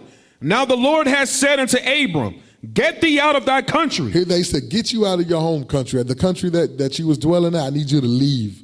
Read. And from thy kindred. And from your family. Your kindred is your family, because he had all his family that was there that he was brought up with. He said, get out from there and leave your family. Read. And from thy father's house unto a land that I will show thee. Hear that? I need you to leave them. You got to leave all that behind. The old you or whatever, all that stuff. Remember that, you know, he come from the land of the Chaldees, meaning talking about, that's what you call Iraq today, southern part, like the mid-southern part of Iraq, okay?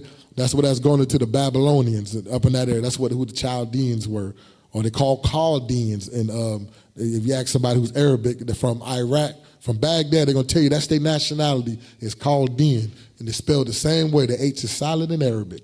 Okay, jump to verse 4. Verse 4. So Abram departed as the Lord has spoken unto him. So Abraham he made haste to that. He listened to what the Most High said. Read. And Lot went with him. He said even Lot, his nephew Lot came with him. Read. And Abram was 75 years old when he had departed out of Haran. Right, once he left his fathers in them house, when he left, he said, hey, you know what? Hey, we're going to go down here. I'm going to listen to what my God told me. You know what I'm saying? I'm going to listen to him. He was keeping the commandments. He obeyed. He obeyed. That's very important, to obey. Okay? With that, go down to, let me see here. So I just want to touch on that when you congregate. You know, yeah, you're going to, you know, because you're going to, you know, some of us going to lose some of our families. You know, not saying you can't talk to your family, you can't deal with them, you know. With that, touch on this real quick. Go to Sirach 27 and 12 real quick. Sirach chapter 27 and verse 12. So this is the Apocrypha real quick. When you get that, let me know let me know when you get it. Good, sir. Sirach chapter 27 verse 12. The book of Sirach, chapter 27 and verse 12. If thou be among the indiscreet, observe the time. Hear that? It said, once you're amongst the indiscreet are those people that's outside of this truth, okay? Those are the ones that's in darkness. They don't know who they are. We got to be amongst them when we go to work, we go to school, or even in our own neighborhoods where we dwelt at, where we live at and stuff. So once you're amongst them, you know, you can be cordial with them and deal with them, but, hey, observe the time. Watch your timing around them. Read. But be continually among men of understanding. Hear that? Be continually among men or women of understanding. That's for you sisters to be amongst the women, and you men be amongst your brethren, okay, of understanding. This is where you're going to grow. This is where you're going to get built up at, okay? I don't want to jump off course. Go to, we touched on that right there. All right, go to Ecclesiastes in the Bible, chapter 4 and verse 9 right there. This also go more into we congregating and stuff. You know, a lot of our people, they hate the congregation. They want to be individualized. They just want to stay home. I'm good. I'm straight. I'm going to do it all. I'm going to do good and bad all by myself. Okay, read that right there. The book of Ecclesiastes, chapter 4 and verse 9. Mm-hmm. Two are better than one. Hear that? The Bible says two individuals are better than one. So you got to have somebody there that you got to build with, you got to deal with and get built up. Read. Because they have a good reward for their labor. Hear that? They got a good reward for their labor. They may be some stuff you can't do by yourself. You need a partner to help you out. Read. For if they fall, the one will lift up his fellow. Hear that? If you slip up and fall, you make a mistake in your walk, guess what? You got somebody there to help uplift you, build you up, and vice versa. You there to help him or help her out. Okay, read. But woe unto him that is alone when he falleth. He said, woe unto him. Woe means destruction or death unto him. That's all by himself. That's the individualite. He think he got it all. He at home. What it is, most people, when they at home and they all by themselves, there's a secret sin they don't want nobody to know. They at home smoking weed. They got a drinking problem or can't get their wives out the pants or it's scared. It's a lot of stuff. You know, it's a lot of things, you know. I mean, you know, y'all brothers and sisters, you know what I'm talking about. You know, if you in the midst of that, hey, fix yourself, come congregate. Get that's going to help make you grow and become the man or the woman that the Most High created you to be. Okay? The prophet or prophetess. Read. For he hath another to help him up. Right, he ain't got nobody to help him up. Read. Again, if two lie together, then they have heat. Right. Again, if two people lie together, there's some heat there, okay? Meaning you don't want to be lukewarm or in this truth. You know what I'm saying? You don't want to be straddling the fence. So remember you read about that in Revelation. It's best you either be cold or hot, okay? But you want to, you don't want to be lukewarm. Either you be cold, not keeping the commandments, or you hot. You know what I'm saying? This is where you get that heat at when you're amongst your brethren, okay? Read. But how can one be warm alone? Mm-hmm. You hear that? How can you be warm alone? Read. And if one prevail against him, two shall withstand him. Right. So you in a fight, in a battle, and somebody getting the best of you, guess what? You got somebody there to help you out. You know what I'm saying? You got that extra person there. Read. And a threefold cord is not quickly broken. Hear that? A threefold cord is not quickly broken. Just like back in the days when grandma, if some of y'all from up north and used to come down south, and grandma used to whoop you with that switch. You know, you try to give her that one little switch. She said, hey, boy, gonna give me a switch off the tree. And you try to give it to her with the leaves on it. or you try to crack it, make that thing break. But grandma be like, I want you to get about 2 or 3 of them things. And she weave them together. Guess what? That thing ain't breaking. That thing gonna tear you up, hurt worse than a belt. All right, go down to, where we at real quick. I'm laughing, it lost my place. Go to Malachi 3:16 real quick. Malachi 3:16. So this is going into more like communication. All this stuff takes place when you amongst your brothers and sisters, okay? You got that for me? Yes, Malachi 3:16. The book of Malachi, chapter 3 and verse 16. Mm-hmm. Then they that fear the Lord spake often one to another. Hear that? Said they that fear the Most High, they spake often one to another. You got fear. You got, you remember the judgments.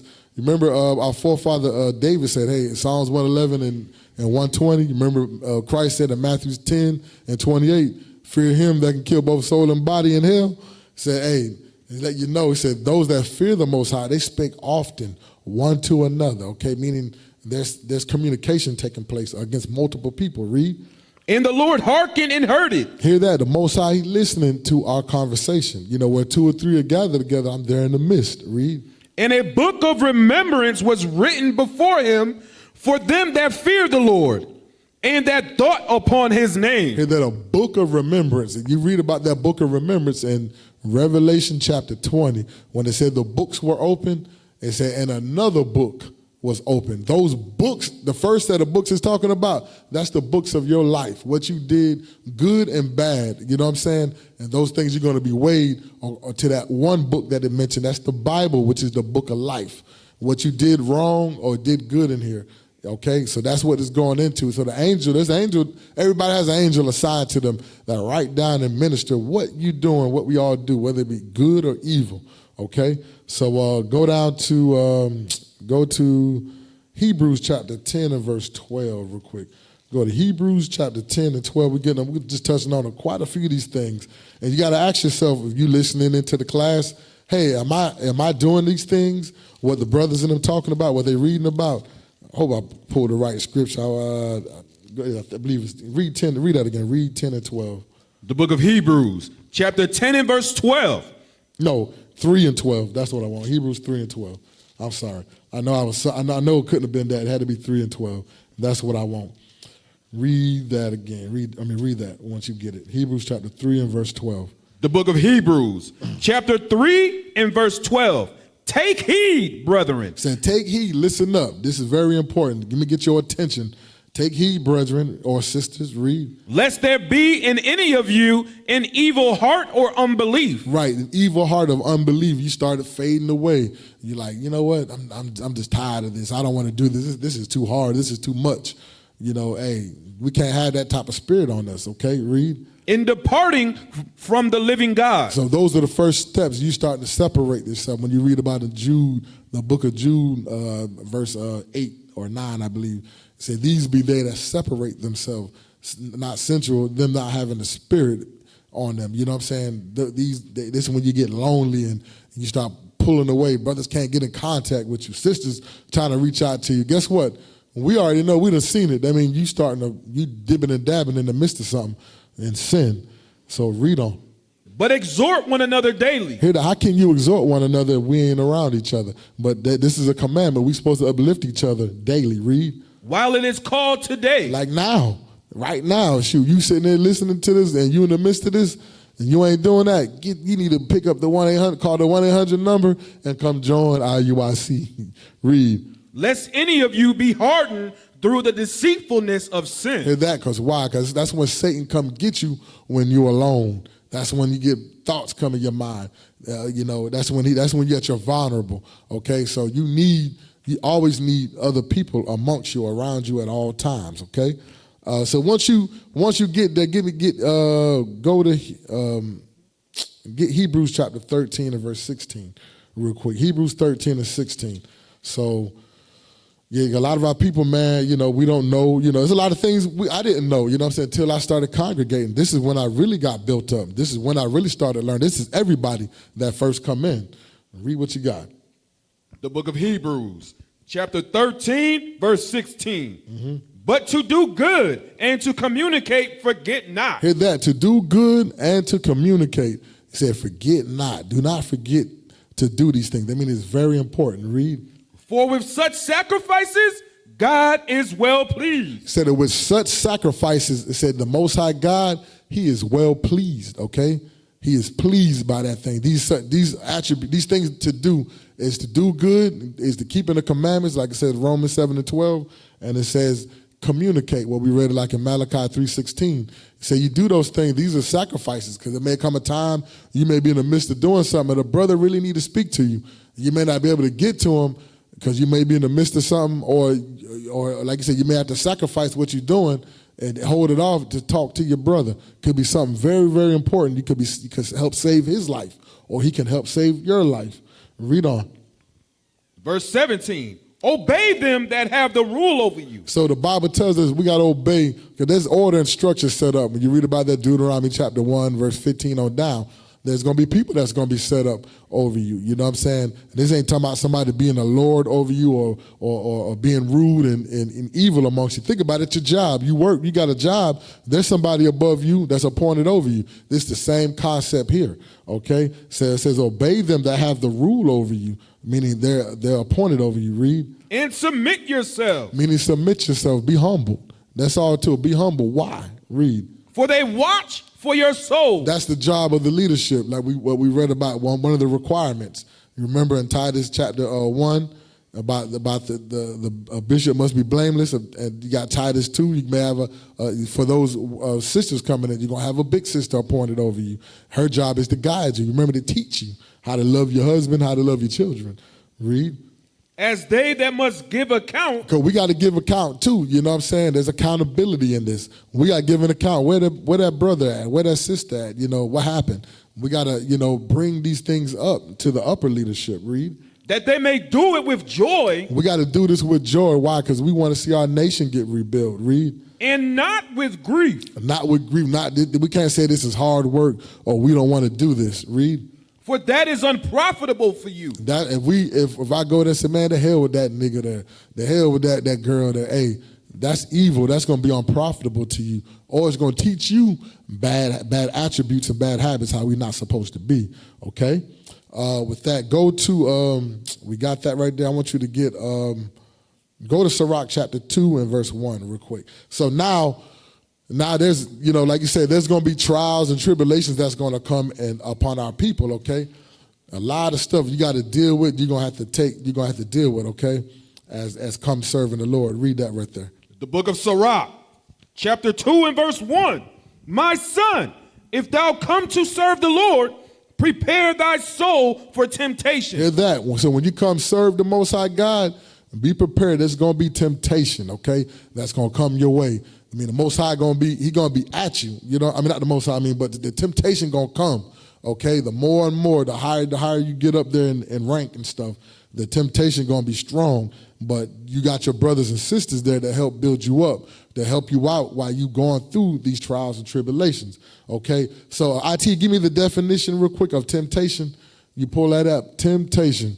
And we ain't talking about the singing group, the Temptations, but give me that definition. And the definition we're going to want is number 7 real quick. Scroll down. Is that a 7? So I guess it ain't what. Hold on for a minute. Yeah. So just get temptation. Scroll up, all the way up, and just read that. Read both of them. Temptation, the act or tempting or the state of being tempted, especially to evil. Right. So this going into like enticement. So this thing is going to come your way, and that's going to try to pull, possibly test you to see if you're going to fall off to the left or to the right. Read number 2. Something tempting, a cause or occasion of enticement. Right. So that's what that's going into. That's what these temptations is, and that's what we gotta go through. So read that verse again. The book of Sirach, chapter 2 and verse 1. My son, if thou come to serve the Lord, prepare thy soul for temptation. Read. Set thy heart aright. Set your mind aright. Your heart is your mind. Get your mind right. Okay. Read. And constantly endure. We gotta constantly endure these trials and tribulations that's gonna keep coming. They're gonna always come. You know what I'm saying? So you just gotta endure it. Take it for some time. It's a season. Okay. Read. And make not haste in time of trouble. Hear that? Don't make haste. Don't run. Okay. Do not run from that during that time of trouble. With that, I want you to give me 1 Corinthians chapter 10 and verse 13. 1 Corinthians chapter 10 and 13. Just to show you, when you go through these trials and tribulations, the Most High, he always make a way of escape, okay? There's a way for you to escape these trials when they come upon you, okay? Read what you got. The book of 1 Corinthians, chapter 10, verse 13. There have no temptation taken you, but such as is common to man. Hear that? Everybody gonna go through the same type of temptations. Maybe this person, we may not go through the same exact ones, but some of these are common to some other men. You and another brother may deal with the same temptation, but these other two brothers may be dealing with a different type of temptation. But we all know how to deal with it. Some of us are stronger at different things that come our way. So that's why we must come together to help us overcome these temptations. Is there more? Read on. Yes, sir. But God is faithful, who will not suffer you to be tempted above that which ye are able. Hear that? He's not going to over-tempt you that you're going to fall into that. He says, you know what? If this is too much for him, he knows what you when that temptation comes, he know how much just to deal with you at. So that's not going to break you, okay? You have to break it yourself. But read on. But will with the temptation also make a way to escape, that ye may be able to bear it. Hear that? Now you're able to bear it because now you got a way to escape that temptation when it comes your way. So now that thing comes, think about it, you might have been in a situation and your phone rang. You think hey, that's a way of escape right there. Or you got your phone there. You got this crazy thought in your mind. Hey, there is something, your conscience telling you don't do it. You know what I'm saying? But like I said, a lot of us battle through that thing. But that's why you got to communicate, study. We got to build and grow in this truth, okay? Because why these temptations, they come strong. I want you to get me Job chapter 34 and verse 23. So we're going to get that. This is with our forefather Job. And we'll see what Job, you know what I'm saying, this a precept here for 1 Corinthians 10 to 13. So Job chapter 34 and verse 23. You got that for me? Yes, sir. The book of Job, chapter 24. 34. 34 and 23, I'm sorry. The book of Job, chapter 34, verse 23. For he will not lay upon man more than right. Hear that? He's not going to lay upon you more than right. You know what I'm saying? He's not going to put more than what you can't bear. Read. That he should enter into judgment with God. Hear that? He's not gonna make it that you're gonna fall so that you're gonna be judged by that thing. He make a way of escape. There's a way for you to escape, or he's gonna give it to you. This thing gonna come to you, that temptation, but you should be able to battle through it and fight it. Okay? You can deal with that. That's what's gonna make you stronger. Okay? So go back to Sirach chapter 2 and verse 2. The book of Sirach, chapter 2 and verse 2. Set thy heart aright and constantly endure, and make not haste in time of trouble. Right, don't make haste, don't run, you know what I'm saying, during that time of trouble. Okay, don't fall out. Hey, what you going through, every man going through the same thing, okay? You ain't the only one. Read on to verse 4. Cleave unto him and depart not away. Hear that? It says, cleave unto the Most High. The Most High is what it's talking about. Most High tell you what you need to do. Read this Bible. That's what it talk about. Romans 15 and 4. It said, whatsoever things written aforetime were written for our learning, that through patience, you got to take what come on to you, that when it happens, those trial tribulations, you got to take it patiently. Through patience and comfort, this is where you seek your comfort at, of the scriptures, that you might have hope, okay? Read. That thou mayest be increased at thy last end. All right, that way you be increased at your last end, okay? Because it's going to come, and then it's going to come a time that they're going to go away, okay? So with that, give me, go to James chapter 1 and verse 12. James chapter 1 and verse 12. We're going to read on down to verse 15 real quick, okay? Let me know when you got that. Yes, sir. The book of James, chapter 1, verse 12. Uh-huh. Blessed is the man that endureth temptation. Hear that said, blessed is the man that endure the temptation. We got to endure these things, remember?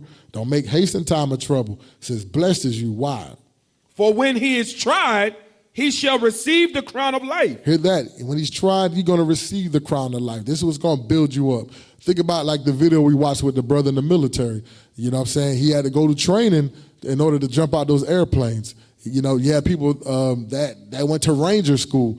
They put their bodies through all type of rigorous training in order to receive a little patch that cost maybe $1.50 just to sew on their uniform. You know what I'm saying? All this stuff they did to make themselves look better and good. But you just going through this in a spirit form, okay, in your flesh. Your flesh and your spirit warring against each other. So read that verse again. Blessed is the man that endureth temptation. For when he is tried, he shall receive the crown of life. Hear that? He shall receive that crown of life. Read. Which the Lord hath promised to them that love him. For to them that love him, those that keep the commandments. Read.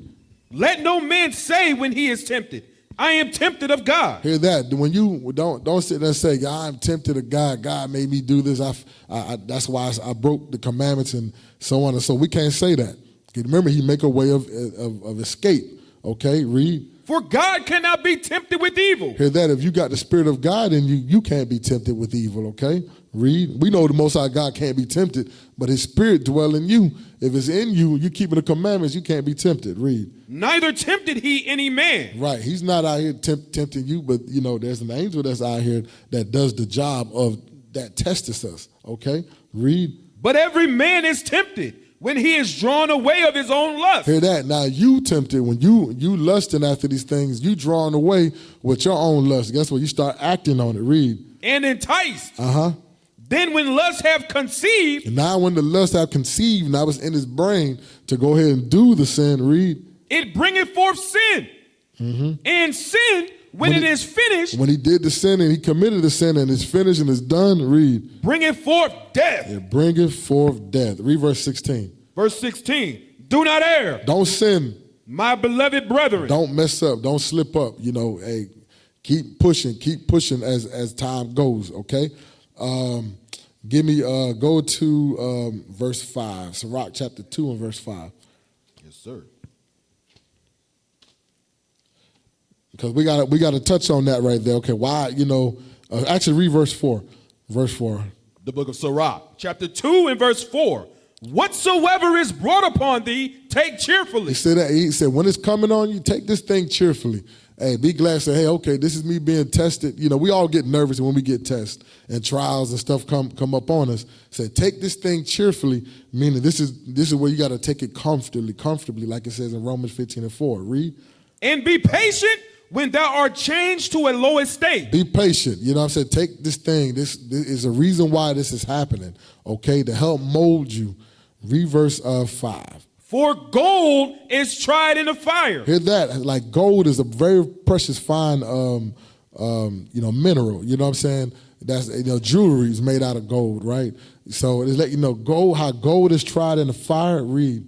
And acceptable men in the furnace of adversity. Hear that? Acceptable men in the furnace of adversity. Meaning those trials and tribulations come, all of this just molding you, shaping you up to be that stronger Israelite man, okay? That's going to come out and do the work and help build up brothers and sisters that's going through the same trials and tribulations. Or some of them ain't been through what you went through. These are going to be examples you're going to be able to, or scenarios you'll be able to explain to them how to overcome it, what they need to do. You know what I'm saying? So go to 1 Peter 1 and 7. Book of 1 Peter chapter 1 and verse 7. The book of 1 Peter chapter 1 and verse 7. That the trial of your faith, being much more precious than of gold, that perisheth. Right, because gold is a mineral, it'll perish. You know, it'll diminish, it can fade away. Read. Though it be tried with fire, might be found unto praise and honor and glory. Hear that? So now when that gold turn all old and it look brown, guess what? It's got to go through the fire to get that shine, that bright to look good, and that'll be sold and worth money. So the same in you got to go through all these trials and tribulations in order to take out the bad person of you to make you the good person. Read. At the appearing of Jesus Christ. Right, that's when Christ come back, okay? We got to keep doing this. So when Christ come back, go to 1 Peter 4 and 12 real quick. We're going to try to speed it up real quick. 1 Peter 4 and verse 12. 1 Peter chapter 4 and verse 12. Beloved, think it not strange concerning the fiery trial, which is to try you. Hear that? It said, think it not strange. You know what I'm saying? Because when that time comes, those trials and tribulations come, hey, we got to know it's just for a time period. Don't think it's strange, okay? Because that fiery trial is going to come to all of us. Read. As though some strange thing happened unto you. Right, you thinking like, man, why has this happened to me? Why is this? It could be judgment, or it could be just a trial and tribulation that we got to go through. Okay, we just got to take it. Okay, it's not going to be forever. All right, you just deal with it and you move forward from that. So now go to 1 Thessalonians chapter 3 and verse 4. The book of 1 Thessalonians chapter 3 and verse 4. Let me know when you got it there. Yes, sir. You got it? Read. 1 Thessalonians chapter 3 and verse 4. For verily, when we were with you, we told you before that we should suffer tribulation. Hear that? You're going to suffer tribulation. That's what we got to bring these things out. This is our forefathers and them, teaching that. This is what Paul and them teaching to the Thessalonica. Yeah, the church of Thessalonica. I'll be messing it up, the name, but you know what I'm talking about. They're talking to our brothers and sisters there.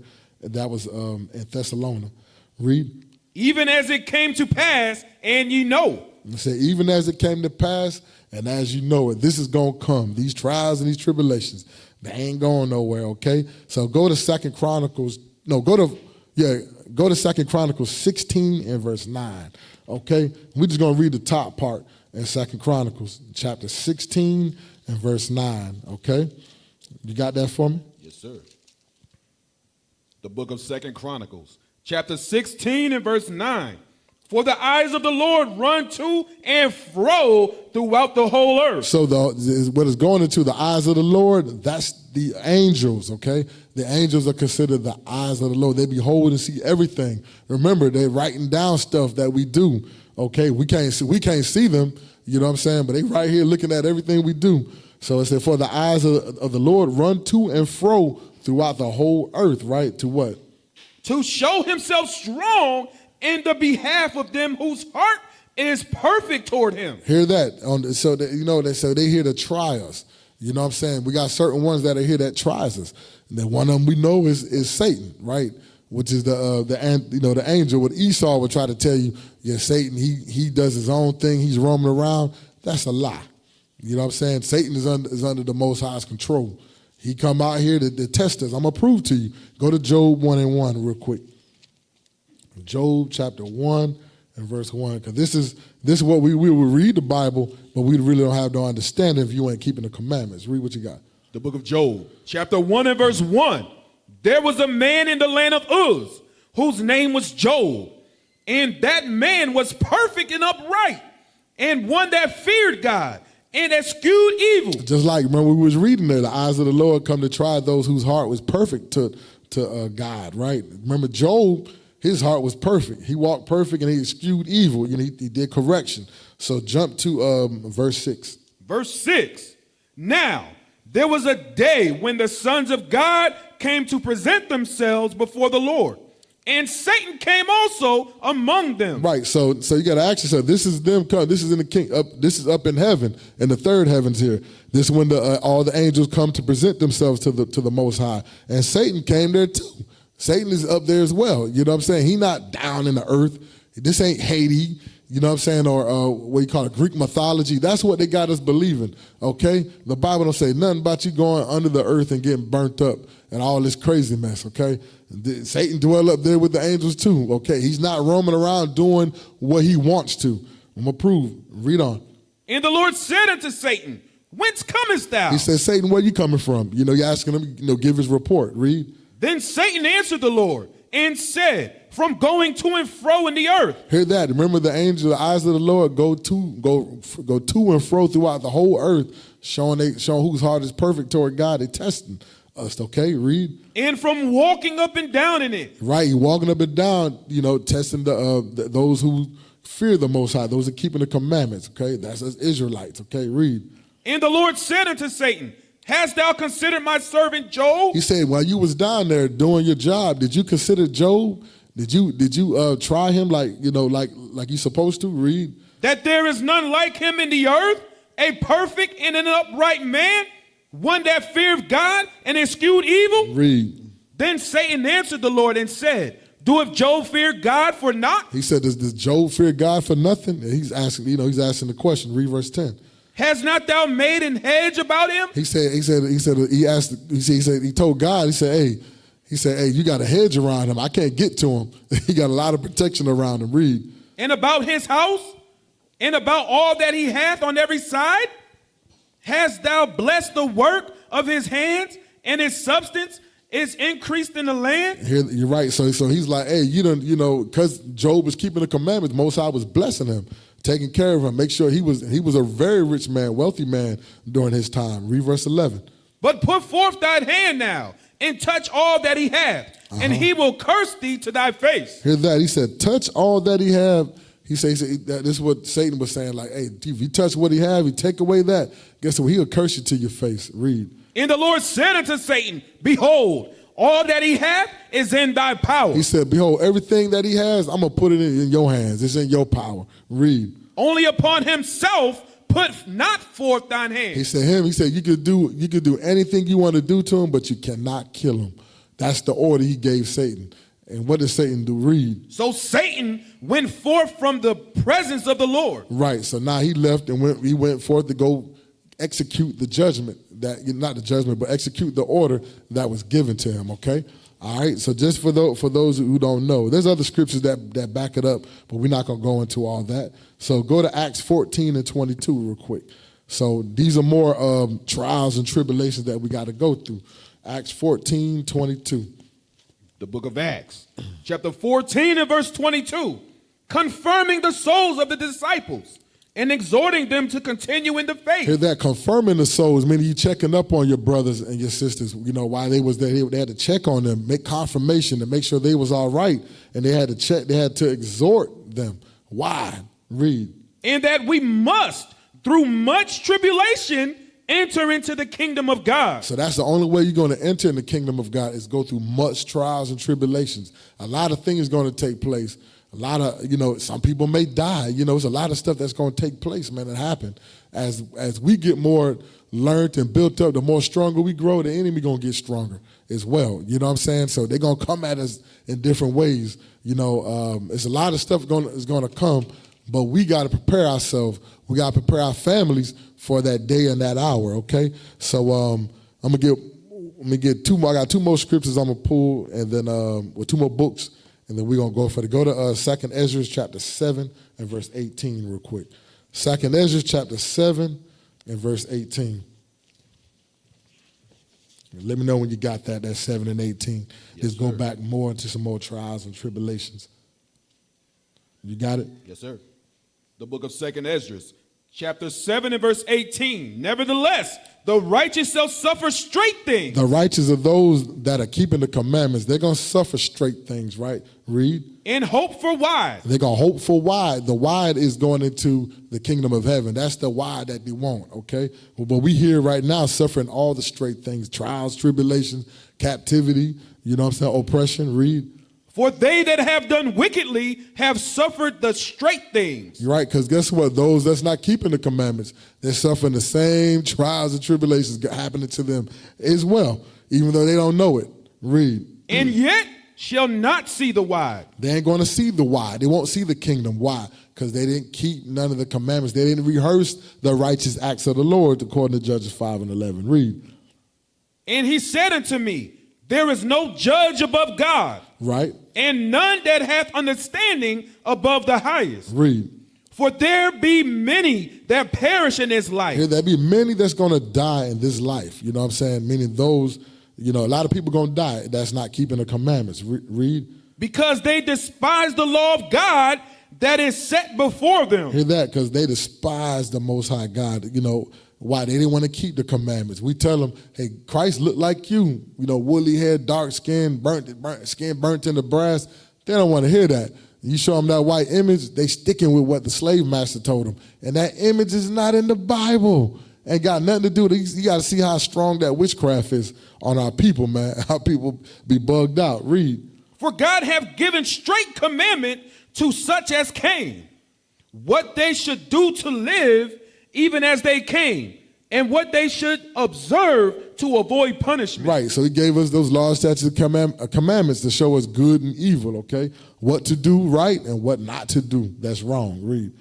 Nevertheless, they were not obedient unto him, Because they didn't keep the commandments. Read. but spake against him, and imagined vain things, Right, imagine all kind of crazy stuff. Read. and deceived themselves by their wicked deeds. The wicked works that they do, the sins, and them not, you know, them want to do their own thing, following their own understanding. Read. And said of the Most High that he is not. They say that he ain't the God. Our God is Horus, Iris, and all them Egyptian gods. All what is it? What's the god that the Moab and them worship? Buddha. All this. Our people in the midst of all these man-made philosophies, and they still don't get it. Read. And knew not his ways, Read. but his law have they despised, They despise the law. Read. and denied his covenants, Some of the first covenant, and the new covenant. Read. and his statutes they have not been faithful, Meaning they ain't keep them. Read. and have not performed his works. Hear that? They have not performed the works of the Lord. So we're going to end it with this scripture. Go to Deuteronomy chapter 30 and verse 15. Deuteronomy chapter 30 and verse 15. Yeah, I might have went past my time, but hey, all praise. I hope you guys get something out of this though. But you got that for me? Yes, sir. Read. The book of Deuteronomy, chapter 30 and verse 15. See, I have set before thee this day life and good, and death and evil. Hear that? I set before you this day, Israel. He said, life and good. Life, this is where you get your life from, okay? Good is keeping the commandments. He said, and death is going into that you're going to die if you don't keep my commandments, and evil is sin. Okay, that's what it's going into. I set you got a choice to make, just like what Joshua said. You can serve those other wicked fake gods, or you come serve the Lord. Read. In that I commanded thee this day to love the Lord thy God, to walk in his ways, and to keep his commandments and his statutes and his judgments, that thou mayest live and multiply. That's how we're going to live and multiply, is keeping those commandments, okay? He said, hey, just like what we read in Deuteronomy 10 and 12, you know what I'm saying? That's what the class really about, okay? And it's going right back saying the same thing over and over again. Most High repeat himself over and over, almost like a broken record. Read. And the Lord thy God shall bless thee in the land whither thou goest to possess it. Read. But if thine heart turn away, so that thou wilt not hear, but shall be drawn away and worship other gods and serve them, read. I denounce unto you this day that ye shall surely perish. He said, you hear what God said, if you continue to serve those other gods and do wicked things, you're going to die. You're going to surely perish. You're going to die twice. You know what I'm saying? You're going to get your death in your life, and guess what? You're going to get the second death. All right? So you don't want to die that second death. Okay, that's where your soul and your body can burn in hell. Read. And that ye shall not prolong your days upon the land, whither thou passest over Jordan to go to possess it. Right, so this is what he's telling our forefathers before they come into the promised land. Read. I call heaven and earth to record this day against you, that I have set before you life and death. Hear that, set before you life and death. Choose life, keep the commandments, or choose death, sin. Read. Blessing and cursing. Blessing and cursing, that's going into the same book. The blessings of Deuteronomy, the blessing and the cursing is Deuteronomy chapter 28, okay? Chapter 28, verse 1 through 14, those are the blessings you will have. 15 on down to, 68, curses. Think about, why is there more curses than there is of blessings? So you got to look at that thing. Read. Therefore choose life, that both thou and thy seed may live. So for you and your seed, meaning your generations, kids, and guess what? You regenerate. You come back through your kids, okay? After the third and fourth generation, you'll be brought back, but in a different body, your spirit, it comes back. That's another lesson. You can look that up online, regeneration. But read on. That thou mayest love the Lord thy God, and that thou mayest obey his voice, and that thou mayest cleave unto him. For he is thy life, and the length of thy days. He's your life and the length of your day. He's the one that give you extra life, okay? Read. That thou mayest dwell in the land which the Lord sware unto thy fathers, to Abraham, to Isaac, and to Jacob to give them. That's our forefathers, Abraham, Isaac, and Jacob. So brothers and sisters, you know what I'm saying? I hope you guys learned something. Again, the title of the class is Now I Know I'm Israel, so what does the Lord thy God require of me? Okay? Because you got to remember, you knowing that you Israel, that's just half the battle. Okay, now there's requirements you got to do. You got to keep and to come back to your commandments. Come back to your nationality. Okay, that's what a lot of our people don't know. So I just wanted to touch on everybody with that in the class. Again, my name is Officer Nahum. I'm here with IUIC Raleigh, North Carolina. You can reach us. You can reach us with, you'll see the number. It'll be posted up there at the end of class or whatever, our contact information. You can come to our website, israelunite.org. There's a lot of good information there with our people and stuff. We also have Escape the Plantation. We have the Armor of God radio show. There's a lot of good things that we have. So, hey, come check us out. You can hit the barcode. Let us know how the class was. Hey, that's our contact information there on the top. The number is 1-855-484-4842, extension 7098. Again, 1-855-484-4842, extension 7098. Our email is iuic.raleighnc@israelunite.org. Again, iuic.raleighnc@israelunite.org. For more information or a school near you, visit israelunite.org and subscribe to our YouTube channel, subscribe to our TikTok, subscribe to our Facebook. Hey, we need more followers, you know what I'm saying? And most important, call the number. please call the number. Come. We need everybody's help, you know what I'm saying, to wake up the rest of our brothers and sisters that's scattered throughout all four corners of the earth. A lot of our people don't know this information, but you know it. So now you know, and knowing is half the battle. All we got to say to that, hey, shalom, Most High in Christ bless. Come on, we need y'all to subscribe to help us push. We got a lot of work to do in North Carolina. The Carolinas need this work. Right. You know what I'm saying? The Carolinas need this work. So we need y'all to go and subscribe right now. Grab your finger, this one right here in particular. Right. Swipe the YouTube that you're probably already watching. Click the YouTube app. Right. Go to IUIC Raleigh page. Right up under there, it says subscribe. Click that button one time. Click that check. Subscribe to IUIC Raleigh.